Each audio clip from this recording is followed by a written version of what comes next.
Hello there, and as usual, I'm Aaron from Let's Stand Gamers, and welcome.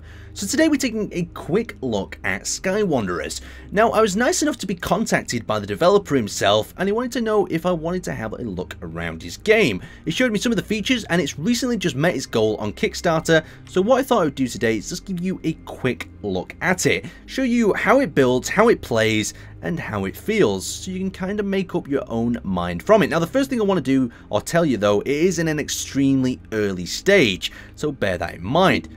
Now, the first thing that you'll probably notice is the building and the block sort of style. It takes a little bit from Minecraft here, and that might put off a few of you straight away. You can see it has a blocky sort of terrain. If I fly over here, you can see that as well. But the environment really doesn't reflect that. You shouldn't go on that alone, because when it actually comes to building the particular ships, the ships kind of in an element tear away from that blockiness design. So as you can see here, we've got this beautiful little ship with these curved areas, and it allows you to also clip blocks through other blocks that allow you to create even more beautiful shapes. So you can see we've just got that tiny little ship there, and it's even more apparent over here in the engine bay as well. Just the level of detail that you can add by clipping blocks through different areas adds to some really nice outlines and different features. So I'm going to show you around the vehicles, and then we'll show you how they work, how the blocks work, and how it builds. So first off is the walkers. Walkers in a lot of these building games are extremely hard to sort of use and manipulate. If we go over to here to this really big sort of Megatron type walker, and we access it, we press F, we go into the chair, and we have these cool little switches. So the little switch, a simple right click inserts us into it, and a simple F key turns us into the drone. Now, what's really cool about this walker is it actually has a control block that allows you to assign arms and legs so they move like a walker does, making it really easy. You can also assign a head, so underneath this head block we've actually got ourselves a joint and a rotor, and you can just see how easy that turns and moves and allows me to view through that head in that particular area. Very cool indeed. So let's quickly pop out of this. If we hit F and we go to F4, we hit that switch, we exit out the front. Very cool indeed. And we'll go to this small little walker and I'll show you how it works. So let's slow our speed down a little bit. And if we access this panel, you can see this is how simple it is. You simply assign your legs and your arms, and you make yourself a water. You can add more different sorts of limbs as well. Control screen west. So if you have a different keyboard, you can assign it to a different thing as well. So if we just pop into this one, we hold F on one of these joysticks, and we start walking about. What I quite like as well is that little power core that connects the power or whatever to the arm moves as well, and we can just pop ourselves out there. Another thing obviously to bear in mind is the blockiness of the characters. You can get away with it in the ships, but the characters are still going to be quite blocky themselves. But let's have a look more at the building aspect, and then we'll have a look at some of the other ships. Now, the building itself is extremely simple. Left click deletes the block, so you can see how that erodes the block away, and a right click places it. Now, if we hold a right click, we can also rotate the block around. That I quite like. Very simple.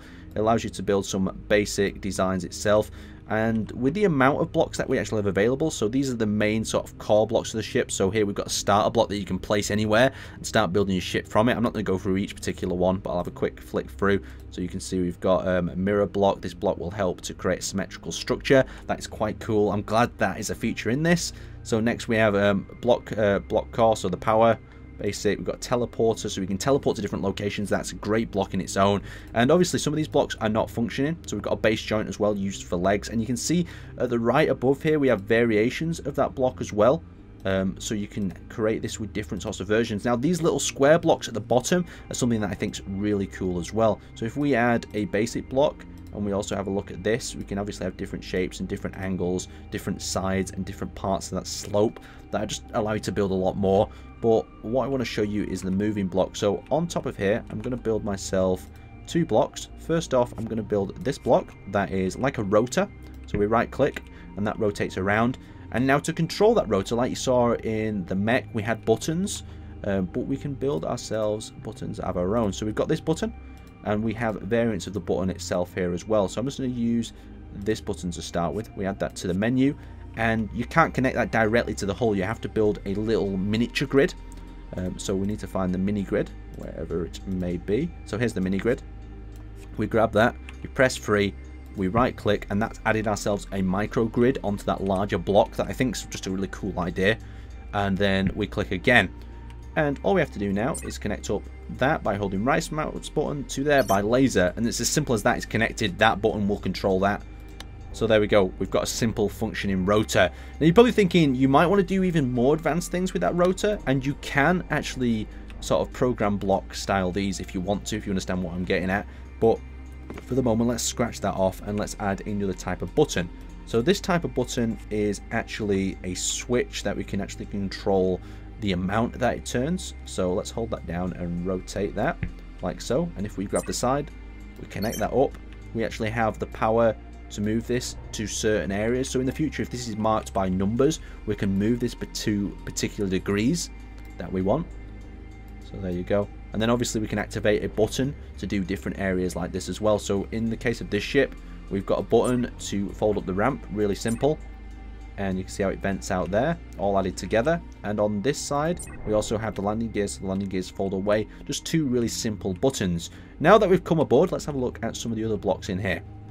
Now, these blocks are like screens, and at the moment, the developer was telling me they just project exactly what's going on. So we've got a landing gear in there, and if, for instance, we press that landing gear button, which button is it now? Wired to? I'm not too sure. It's not wired to that. You can see how these individual buttons that have been placed on this tab, as well as the displays. So if we just switch the landing gear from outside, as it seems not to be working, it'll actually change the results of what's going on in here, what it should do. Oh god, I've pressed the wrong thing and I've inserted a block in a block. Let's delete that quickly. Okay, we all seem to be going all right. So the other thing I wanted to show you is the projector block. So this projector actually projects the map of the universe, and you can zoom in and out of it. You can see our location flagged or whatnot. I'm not too sure how this works at the moment, but I just think it's cool how they've got a sort of diagram that folds out like that. And obviously you can zoom in and out of that as well. So let's see if we can actually select a specific sort of icon. No, we can't. But going on to that small grid idea, you can see how we can apply a lot of little parts to add the detail in, like this larger ship here. You can see how the smaller grid's been used in that area to connect up them vents, them grids into them sections to create more and more detailing. But I'll show you the ship as well now. So let's just go in through the rear entrance. We hit this little button. Ramp folds down very easily. We've got this ladder sort of built up out of them small blocks again. Pretty cool. And then as we come inside, we have ourselves a chair. The chair has the ability to be built on as well, so you can now make a rotating chair. So adding them little simple things together makes for like a design that can have some quite advanced functions. So on this one, we've got a demo of the ship. So we've got a little bit of an illustration of what the ship's like. So if it's damaged or something, it could come up there. We've obviously got the landing gear that we can fold away. So you can see the landing gear fold up into the inside. I'll pop them out. So if I do that again, tick off the ship, tick off that. You can see how the landing gears fold out from inside. Just another cool little function using a simple hinge. We're creating a beautiful little ship. And we can obviously take control of the ship if we want. We can move it up and down, and we can fly it forward and backwards, but I'll fly the other one over there for the moment. Let's just lose control of that, pop out the back, and seal up that ship at the back there as well. So we've had a look at the walkers. Let's have a look at one of these little skimming craft. So another little skimming craft that's been designed by using various small blocks that have been tilted into other areas. You can see how by using that small block on that angle, it's been allowed to tilt that block into the cockpit there. So let's grab control of this, and this is a very, very fast one, I was warned.